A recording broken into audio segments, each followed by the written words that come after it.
Hello students, आज हम start करेंगे एक्सरसाइज 1.4 के क्वेश्चन नंबर 2 से ना। पिछली वीडियो में क्वेश्चन नंबर 1 हमने कंप्लीट कर लिया था। आज हम क्वेश्चन नंबर 2 से स्टार्ट करेंगे, ठीक है। सो पढ़ेंगे एक बार। क्वेश्चन नंबर 2 है कि मान लीजिए कि ए एक समुच्चय दे रखा है और एक समुच्चय में दे रखा है बी। क्या ए उप समुच्चय है बी का? ये उसने पूछा। और फिर उसने पूछा कि ए सम्मिलन बी ज्ञात कीजिए, ठीक है ना। तो क्वेश्चन नंबर 2 लिख लेते हैं हम। समुच्चय ए, क्या लिख रहे हैं? समुच्चय ए बराबर ए कॉमा बी। समुच्चय बी बराबर हमें दिया है ए कॉमा बी कॉमा सी। फिर उसने पूछा कि ए सबसेट बी है या नहीं। उसने ये बात हमसे पूछी, ठीक है ना। तो क्या देखते हैं, उप समुच्चय क्या होता है कि समुच्चय ए के सभी अवयव यदि समुच्चय बी में उपस्थित हैं तो समुच्चय ए को समुच्चय बी का उप समुच्चय कहते हैं, ठीक है ना। तो यहां देखो, यहां ए में कितने अवयव हैं? दो अवयव हैं, ए कॉमा बी। ए है और बी है। क्या ये दोनों अवयव समुच्चय बी के अंदर हैं? यस हैं। तो क्या बोलेंगे? ए समुच्चय ए समुच्चय बी का क्या है भाई? उप समुच्चय है। उप समुच्चय है। तो पहला तो ये हमारा आंसर हो गया, ठीक है ना। दूसरा उसने क्या कहा कि ए सम्मिलन बी ज्ञात कीजिए। तो ए लिखेंगे सबसे पहले ए कॉमा बी, सम्मिलन बी लिखेंगे ए कॉमा बी कॉमा सी। तो ए सम्मिलन बी हमें क्या मिलेगा? पहले तो ए बी आ जाएंगे, उसके बाद यहां से क्या ए आएगा? नहीं आएगा। बी आएगा? नहीं आएगा। क्यों नहीं आएगा? क्योंकि इन्हें हम पहले लिख चुके हैं। तो क्या आ जाएगा भाई? सी आ जाएगा। तो एक आंसर तो हमारा ये हो जाएगा और एक आंसर हमारा ये हो जाएगा, ठीक है ना। सो कॉपी करेंगे इसको। तो इसके बाद नेक्स्ट देखेंगे क्वेश्चन नंबर 3, ठीक है ना। तो क्वेश्चन नंबर 3 पहले रीड करो, क्या कह रहा है क्वेश्चन नंबर 3। ध्यान से समझना, अच्छा क्वेश्चन है ना। क्वेश्चन नंबर 3 कह रहा है प्रॉपर्टी के ऊपर गुरुद्वारा हमने जो पढ़े थे उन पे बेस्ड क्वेश्चन है ये। तो कह रहा है कि यदि ए और बी ऐसे दो समुच्चय हैं कि ए उप समुच्चय है बी का। क्वेश्चन नंबर 3 में उसने कहा ए उप समुच्चय है बी का।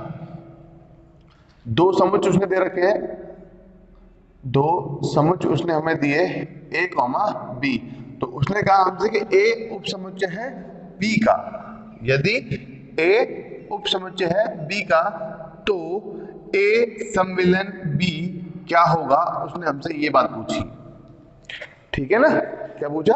ए सम्मिलन बी क्या होगा। तो मैं आपको बता दूं कि यदि ए उप समुच्चय हो बी का तो ए सम्मिलन बी बराबर बी होता है। क्या होता है? बी होता है। और इसको हम एक एग्जाम्पल से समझेंगे, ठीक है ना। किसे समझेंगे? एग्जाम्पल से। मान लो कि मैंने एक समुच्चय लिया ए 1, 2, 3। एक समुच्चय मैंने लिया बी 1, 2, 3, 4, 5।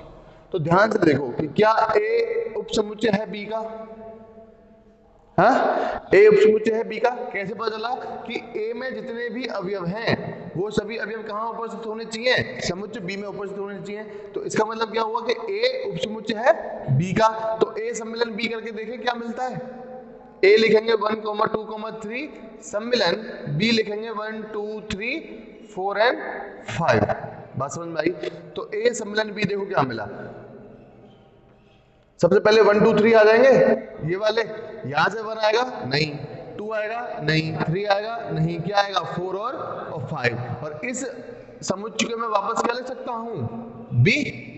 बोलो, ये समुच्चय बी है ना। तो इस तरीके से मैं इसे सॉल्व करना है। समझ में आई बात? तो क्या समझे कि यदि ए उप समुच्चय हो बी का तो ए सम्मिलन बी क्या होगा? बी होगा। समझ में आया? क्या होगा? बी होगा। चलो कॉपी करेंगे इसको।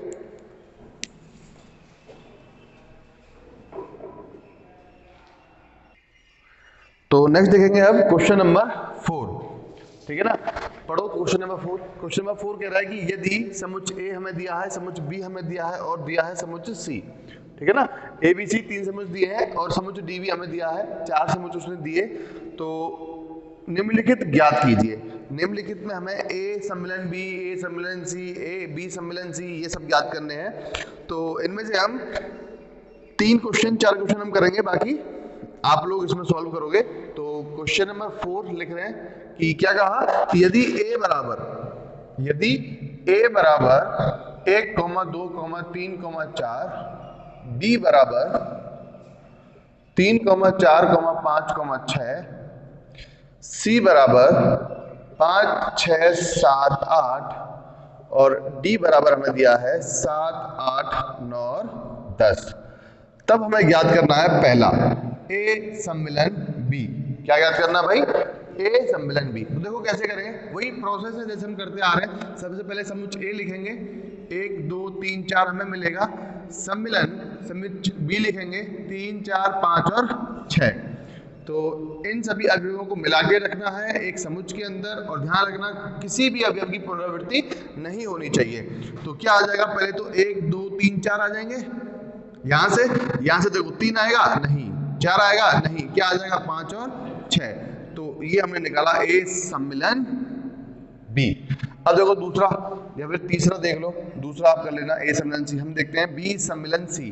तो क्या लिखेंगे, सबसे पहले समुच्चय बी लिखेंगे, क्या आ जाएगा 3, 4, 5, 6। सम्मिलन सी क्या आ जाएगा 5, 6, 7, 8। अच्छा, सबसे पहले क्या लिखेंगे 3, 4, 5, 6, ये सारे अवयव आ गए बी सम्मिलन सी में, ठीक है ना। अब यहां से 5 आएगा नहीं, आ चुका है। 6 आएगा नहीं, आ चुका है। क्या आ जाएगा 7, 8। तो ये निकाला हमने बी सम्मिलन सी। अब देखेंगे, अब हम निकाल रहे हैं 5th क्वेश्चन। 5th कह रहा है कि ए सम्मिलन बी सम्मिलन सी ज्ञात कीजिए। क्या ज्ञात करना है? ए सम्मिलन बी सम्मिलन सी हमें ज्ञात करना है। तो या तो आप इनको एक साथ लिख लो या इनको बारी बारी से सॉल्व कर लो, ठीक है ना। तो पहले हम निकाल लेते हैं ए सम्मिलन बी सम्मिलन सी में बी ए सम्मिलन बी। क्या निकाल रहे हैं पहले हम? ए सम्मिलन बी, जो हम यहाँ निकाल चुके हैं। ये लिख लो, क्या आ जाएगा 1, 2, 3, 4, 5 और 6। आ गया आपके पास ए सम्मिलन बी। अब ए सम्मिलन बी तो आपने निकाल लिया, अब इसका सम्मिलन किससे करवा दें? सी के साथ। तो क्या लिखेंगे, पहले ए सम्मिलन बी लिखेंगे, 1, 2, 3, 4, 5 और 6 सम्मिलन। अब समुच्चय सी लिखना है, और सी कहाँ है? ये 5, 6, 7, 8। तो क्या लिखा 5, 6, 7, 8। इनका सम्मिलन निकाल दो। अब तो सबसे पहले तो ये अभी आ जाएंगे सारे, 1, 2, 3, 4, 5 और 6। यहां से देखो 5, 6 इसमें है और इसमें भी 5, 6 है, तो 5, 6 नहीं आएगा। क्या आ जाएगा 7 और 8। तो ये हमारे पास आ गया ए सम्मिलन बी सम्मिलन सी। समझ में आया? ठीक है ना। अच्छा देखो, एक और क्वेश्चन कर लेते हैं। मान लो कि हमने कर रहे हैं 5, 6, 7वां क्वेश्चन। 7वां क्या कह रहा है कि बी सम्मिलन सी सम्मिलन डी ज्ञात करो। क्या ज्ञात करो? बी सम्मिलन सी सम्मिलन डी। तो अब हम तीनों समुच्चयों को एक साथ लिखेंगे और तब इनका सम्मिलन निकालेंगे। अभी तो हमने ऐसे किया, अब हम क्या करेंगे, तीनों समुच्चयों को एक साथ लिखेंगे और उनका सम्मिलन निकालेंगे। तो समुच्चय बी लिखेंगे, क्या आ जाएगा 3, 4, 5, 6। 3, 4, 5 और 6 सम्मिलन। समुच्चय सी लिखेंगे, क्या आ जाएगा 5, 6, 7, 8। 5, 6, 7, 8 सम्मिलन। समुच्चय डी लिखेंगे भाई 7, 8, 9, 10। डी 7, 8, 9, 10। 7, 8, 9 और 10। तो कैसे निकालना है बी सम्मिलन सी सम्मिलन डी? कैसे निकालना है? सबसे पहले ये वाला समुच्चय लिखो, 3, 4, 5, 6 आ गया। अब यहां से लिखना चालू करो, क्या 5, 6 आएगा? नहीं आएगा, क्योंकि वो आ चुका है। तो क्या आ जाएगा 7 और 8, अब यहां से देखो, क्या 7, 8 आएगा? नहीं आएगा, आ चुका है। तो क्या आ जाएगा 9 और 10। तो इस तरीके से भी हम किन्हीं 3 समुच्चयों का सम्मिलन ज्ञात कर सकते हैं। समझ में आया? ठीक है ना। तो इसके बाद जो बचे हुए क्वेश्चंस हैं उन्हें आप लोग सॉल्व करोगे। सो कॉपी करेंगे इसको।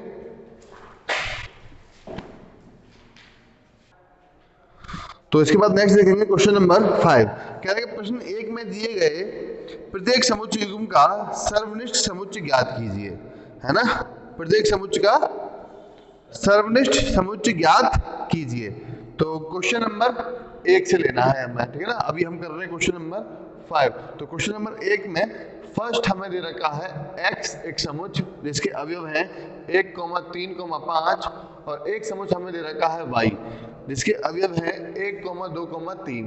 तो इसका हमें क्या निकालना है भाई? सर्वनिष्ठ निकालना है। x सर्वनिष्ठ y क्या निकालना है? x सर्वनिष्ठ y। तो x लिखेंगे 1, 3, 5 आ जाएगा। सर्वनिष्ठ y के अवयव आ जाएंगे 1, 2, 3। तो x सर्वनिष्ठ y क्या होता है कि जो भी उभयनिष्ठ अवयव हैं उन्हें हम लिखते हैं, है ना। समुच्चय x में और समुच्चय y में जो भी उभयनिष्ठ अवयव होंगे उन्हें हम x सर्वनिष्ठ y में लिखते हैं। तो यहां से क्या मिल जाएगा? 1, क्योंकि 1 इसमें भी है। यहाँ 3 है तो यहाँ भी 3 है। यहाँ 5 है लेकिन यहाँ 5 नहीं है। यहाँ 2 है लेकिन यहाँ 2 नहीं है। तो ये उभयनिष्ठ अवयव नहीं होंगे। तो जो उभयनिष्ठ अवयव आए वो हमने लिखे। समझ में आया? ठीक है ना। सेकंड पार्ट देखेंगे इसका। सेकंड पार्ट है एक अवयव हमें दे रखा है, एक समुच्चय दे रखा है जिसके अवयव है a, e, i, o, u। एक समुच्चय b हमें दे रखा है जिसके अवयव हैं a, b, c। a, b, c।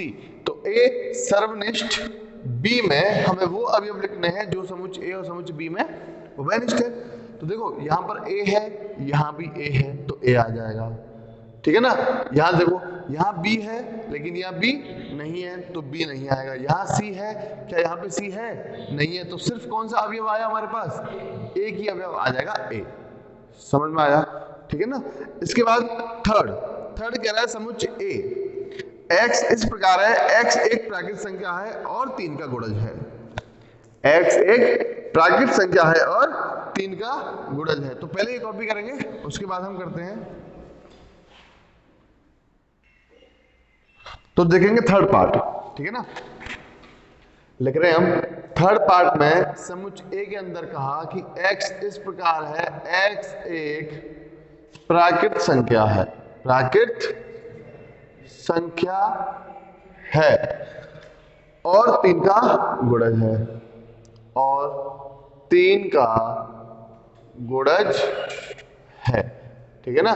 उसके बाद में समुच्चय B, इसमें कहा कि x इस प्रकार है, x संख्या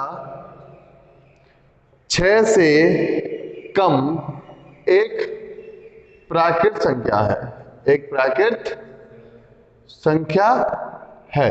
तो देखो इन्हें हम पहले लिखेंगे सारणीबद्ध रूप या रोस्टर रूप में। तो समुच्चय A के अंदर अवयव क्या आ रहे थे हमारे पास? हमने कल भी निकाला था। ये क्या आ रहे थे? 3 का गुणज प्राकृत संख्या। 3 के गुणज कौन कौन से हो गए? 3 का पहाड़ा, 3, 6, 9, 12, 15, 18 ऐसे चलता जाएगा ये, ठीक है ना। चलता जाएगा कहां तक? अनंत तक। समुच्चय B को लिखो सारणीबद्ध या रोस्टर रूप में। क्या कहा कि x इस प्रकार है, x संख्या 6 से कम एक प्राकृत संख्या है। किससे कम बेटा? 6 से कम। प्राकृत संख्या कहां से स्टार्ट होती है? 1 से, फिर 2 आएगा, 3 आएगा, 4 आएगा, 5 आएगा, 6 आएगा? नहीं आएगा। क्यों नहीं आएगा? क्योंकि उसने कहा 6 से कम। तो इन दोनों में हमें निकालना है इनका सर्वनिष्ठ। तो इन दोनों में उभयनिष्ठ अवयव हमें क्या मिला? केवल 3। भाई 3 है इसके अंदर, क्या इसके अंदर 3 है ये रहा। और कोई अवयव उभयनिष्ठ है? नहीं, क्योंकि 3 के बाद यहाँ आ गया 6 और यहाँ 6 से कम संख्याएं हैं, 6 से कम संख्याएं हैं। तो A सर्वनिष्ठ B हमें क्या मिला? सिर्फ 3 मिला। तो इसका फोर्थ पार्ट देखेंगे।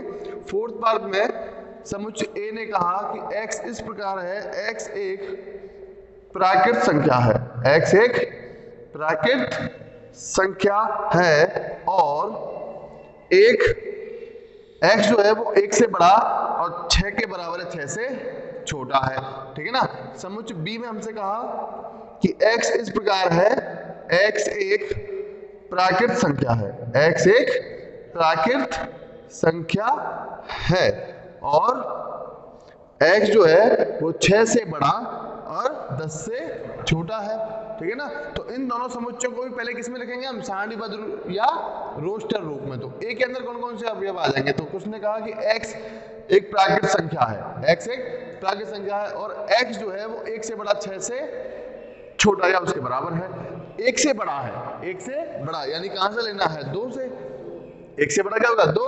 प्राकृतिक संख्या कहां से चालू होती है, 1 से, और x जो है वो 1 से बड़ा है यानी 2 आ जाएगा, 3 आ जाएगा, 4 आ जाएगा, 5 आ जाएगा और 6 आ जाएगा, क्योंकि x जो है वो 6 के बराबर भी हो सकता है और उससे छोटा भी हो सकता है। तो देखो समुच्चय b में अवयव कौन कौन से आ जाएंगे। समुच्चय b में कहा कि x एक प्राकृतिक संख्या है और x जो है वो 6 से बड़ा 10 से छोटा है। 6 से बड़ा कितना, 7, 8, 9, 10 से छोटा, 10 नहीं होना है, 10 से छोटा होना है। तो समुच्चय ए और समुच्चय बी हमें ये मिले, तो ए सर्वनिष्ठ बी निकाल रहे हैं। अब इन दोनों में देखो क्या कोई अवयव ऐसा है जो उभयनिष्ठ है, नहीं है। तो इसका मतलब ए सर्वनिष्ठ बी हमें क्या मिल जाएगा, 5 मिल जाएगा। या मैं क्या बोल सकता हूं कि मझले कोष्ठक में एक भी अवयव नहीं आएगा।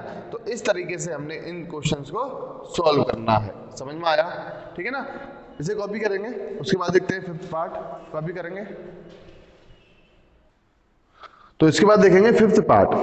5th पार्ट में उसने कहा कि a बराबर उसने दे रखा है 1, 2, 3, b बराबर उसने दे रखा है हमें 5, ठीक है ना। तो हमें निकालना है a सर्वनिष्ठ b। क्या निकालना है बेटा, a सर्वनिष्ठ b।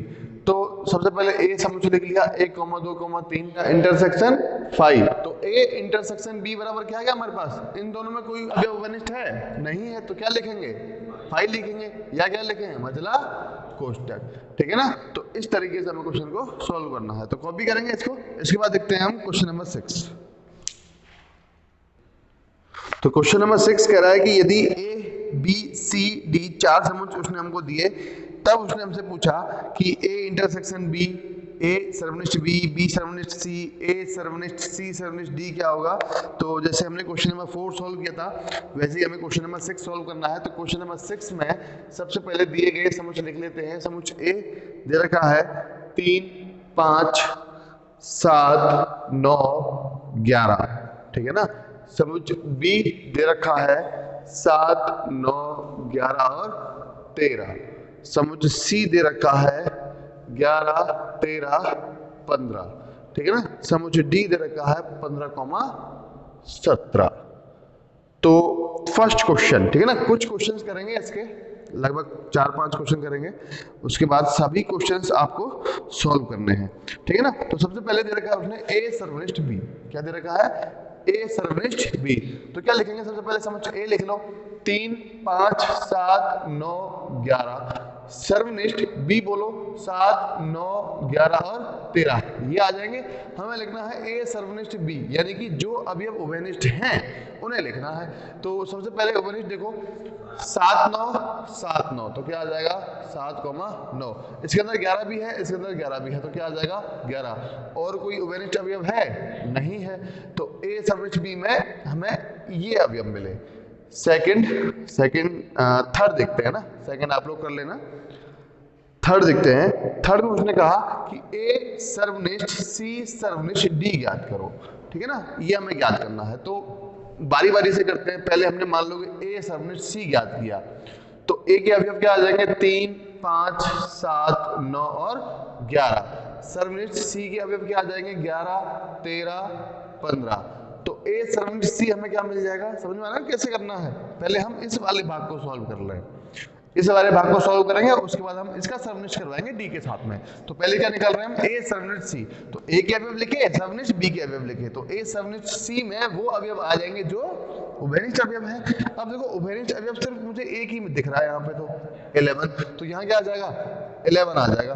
अब हमें a सर्वनिष्ठ c का, a सर्वनिष्ठ c का सर्वनिष्ठ करना है d के साथ में। तो a सर्वनिष्ठ c के अवयव आ जाएंगे 11, सर्वनिष्ठ d के अवयव लिख दो, d के अवयव है 15, 17। अब देखो ध्यान से, क्या इन दोनों समुच्चयों में कोई भी अवयव उभयनिष्ठ है, नहीं है, तो क्या लिखेंगे 5 या मझला कोष्ठक। तो इस तरीके से सॉल्व करना है।